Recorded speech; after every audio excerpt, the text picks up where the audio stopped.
Hello everyone.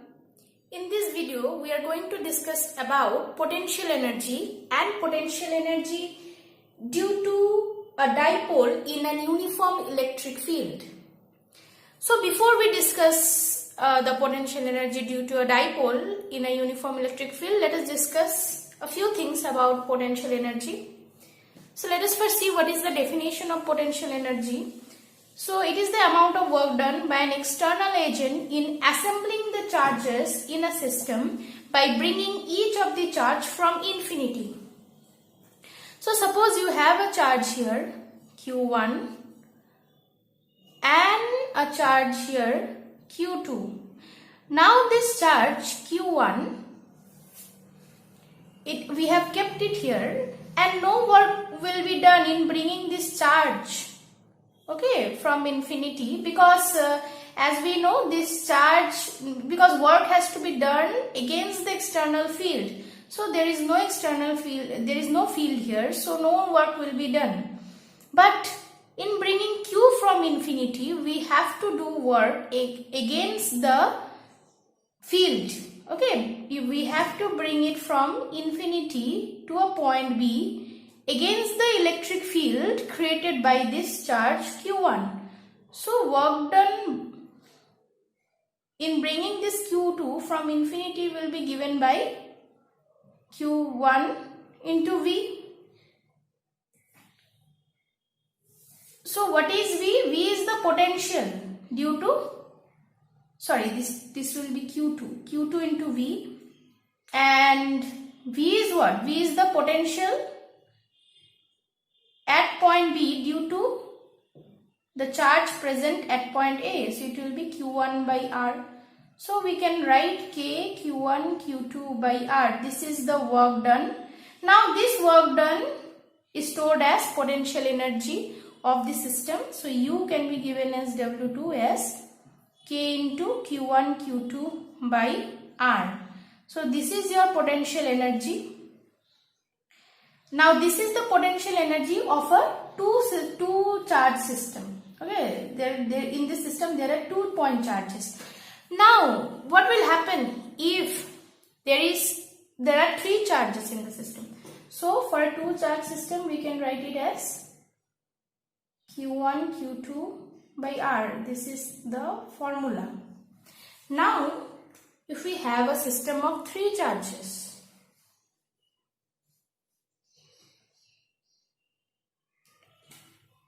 suppose this is Q1,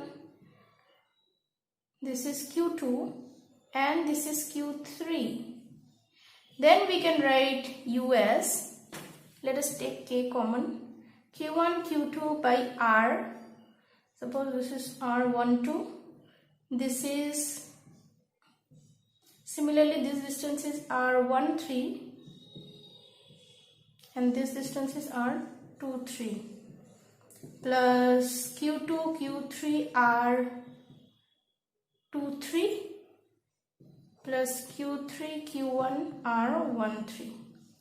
So this is your potential due to a system consisting of 3 charges. So you can see we have represented in this manner. Now in general form, now what is the general form of writing potential energy? So in general U can be written as summation I equals to 1 to N, and another one we have to take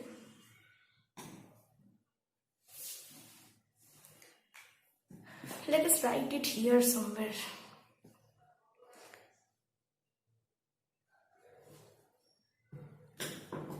So U equals to summation of I equals to 1 to N, and again summation of J equals to 1 to N. Why? Because we have 2 variables in each case. So Q1, Q2, Q3, Q4, Q3, Q2. That's why we have taken 2 variables, and here I naught equals to J. So, and here we can take Qi, Qj by Rij. So this is how we can represent it in general form. So now this I cannot be equal to j, that is you cannot write q1 q1. You always have to write either q1 q2 or q1 q3 in that manner. Not again q2 q2 q3 q3, same variable cannot be repeated. And we need to put a term, a constant, that is we have to put a constant half. Now why half? Because similar terms may be repeated, like when you write q1 q2, another term may come as q2 q1. Now the magnitude of these two terms are the same. So we have written this 1 by half, that if these two terms are the same. So that means it is twice of q1 q2, the magnitude of both of these terms are the same. So we can write it as twice of q1 q2. So like this, all the terms may be repeated twice. So to omit that possibility, we have put a term 1 by half, so that no term occurs twice. Okay, so this is our general representation of potential energy. Now we will be discussing about potential energy of a dipole in an uniform electric field. So as you can see here, we have drawn an electric dipole making an angle theta with the electric field. So the dipole, so here you can see both the charges are at a distance 12 from each other, and net forces on each charge of the dipole is 0, because we have seen it earlier also that net force equals to 0, because here you can see QE is the force on this charge and minus QE is the force on this charge. So both these forces are equal but in the opposite directions, so they get cancelled and the net force is 0. But a couple is created which rotates the dipole. Okay, a couple is created which rotates the dipole in the direction of the field. So we have already seen in the case of a torque in an uniform electric field that whenever you keep a dipole in a uniform electric field, a torque acts upon the system, that is the dipole, it acts upon the dipole and tries to align it in the direction of the electric field. So if this is the dipole, it will try to bring it in the direction of the electric field. So torque is given by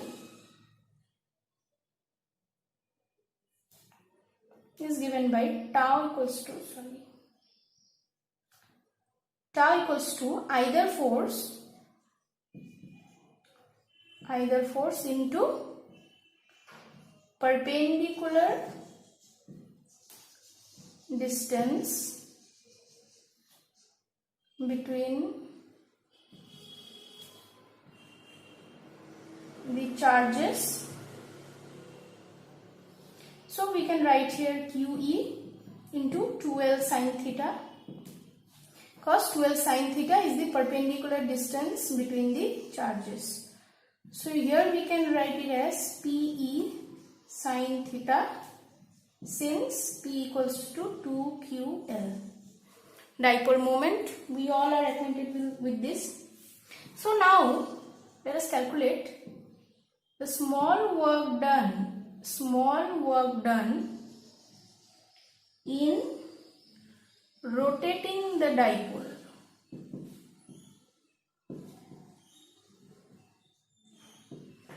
So small work done in rotating the dipole is given by, so we know that work done is equals to force into displacement. So in this case, force is equivalent to torque in rotational motion and displacement is equivalent to d theta or d theta in rotational motion. So we can write in this manner, or we can write dw as PE sin theta d theta. So PE, we have written it from here, So PE sin theta d theta.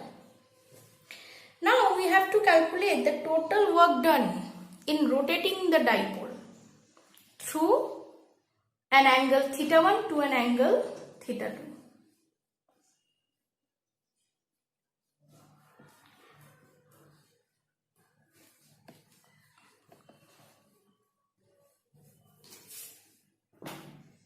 So work done, total work done,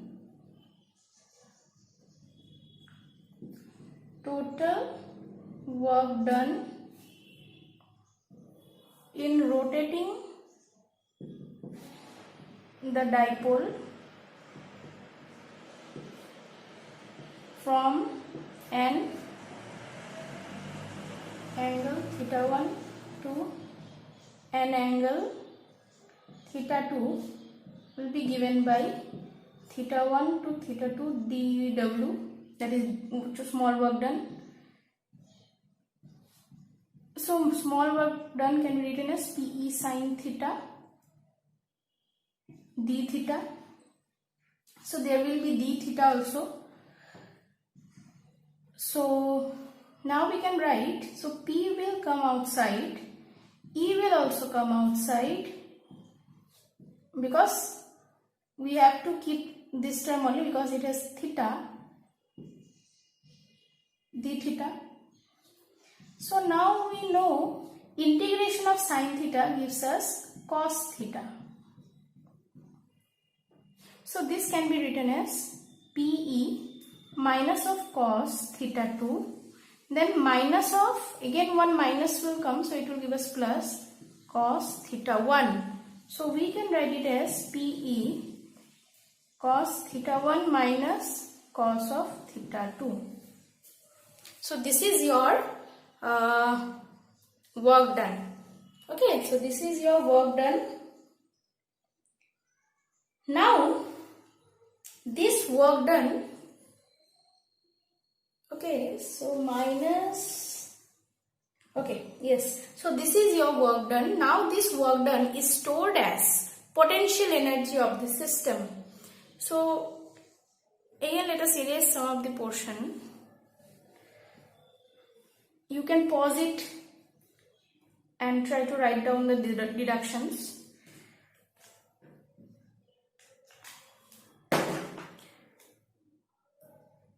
Therefore, potential energy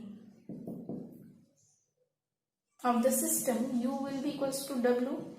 So PE cos of theta 1 minus cos of theta 2. So this is your general formula of potential energy for a dipole in an uniform electric field. Okay, so now if theta 1 is 90 degree and theta 2 is theta, let us assume the dipole was, in the beginning it was making an angle theta with the electric field. Suppose it was making an angle theta with the electric field. Okay, then so here it was making an angle 90 degree with the electric field, then it was making some angle theta with the electric field. So in that case we can write U as PE, so cos 90 degree minus cos z theta. So because cos 90 is 0, so we can write U as P minus PE cos theta. So this is another expression of potential energy. So this can also be written as, since you see there is cos theta here, we can also write it as minus P cross E. Okay, why, sorry, minus P dot E. So why we are writing P dot E? Because there is a term cos theta here. So we know by the definition of cos theta that we have to write the magnitude of the two vectors and we have to multiply with cos theta. So here we see we can write it as P dot E, it will give us this thing again. So this is there won't be a vector. So dot product of two vectors gives us a scalar. So U is a scalar quantity, like potential. Now three special cases arises. Let us see what are those special cases.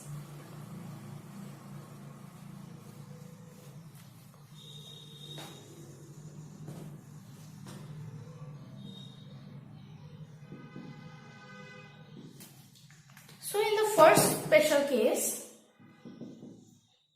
if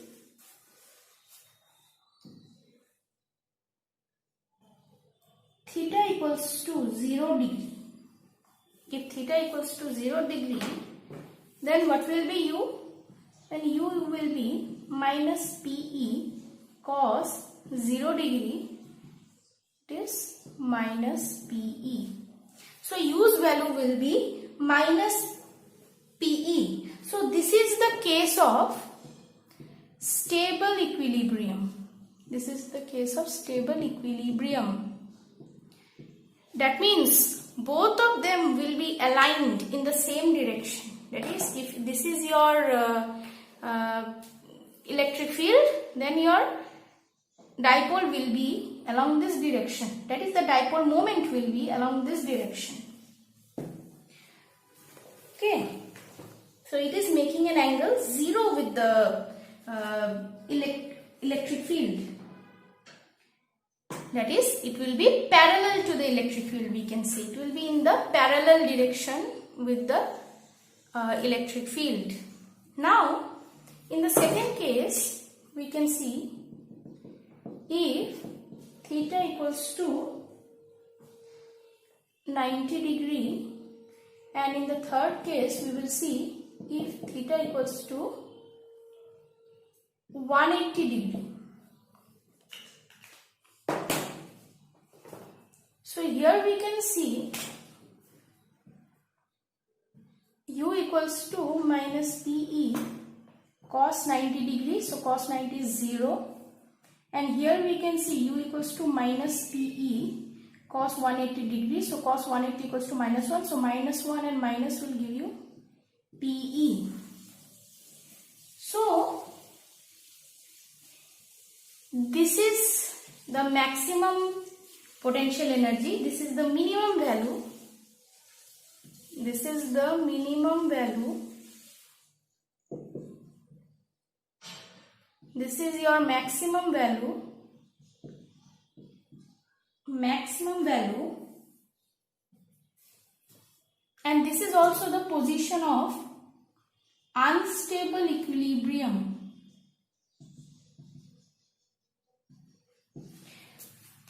Unstable equilibrium. So remember these two cases, stable and unstable equilibrium. Often one mark question comes that which is the position of stable equilibrium of a dipole in an electric field and which is the position of unstable equilibrium in an electric field. So this case arises when these two are anti-parallel to each other. So if this is the field, if this is your field, your dipole moment is along this direction. Your dipole is along this direction. Okay. Or the dipole moment, you can say, is opposite to the direction of electric field. Okay. Anti-parallel to the direction of electric field. If this is your field, this is your dipole moment. So if these two are opposite to each other, then we can say this is the case of unstable equilibrium. In the first case, we see these two are in the parallel direction, the dipole moment and the electric field. In the next case, these two are making an angle 90 degree with each other. And in the last case, we can see these two are anti-parallel to each other. If this is pointing in this direction, the electric field, your dipole moment is pointing in this direction. Okay. So remember these three special cases and the formula of U, which is minus P cross E for a dipole. Okay. So that's all for now. Thank you.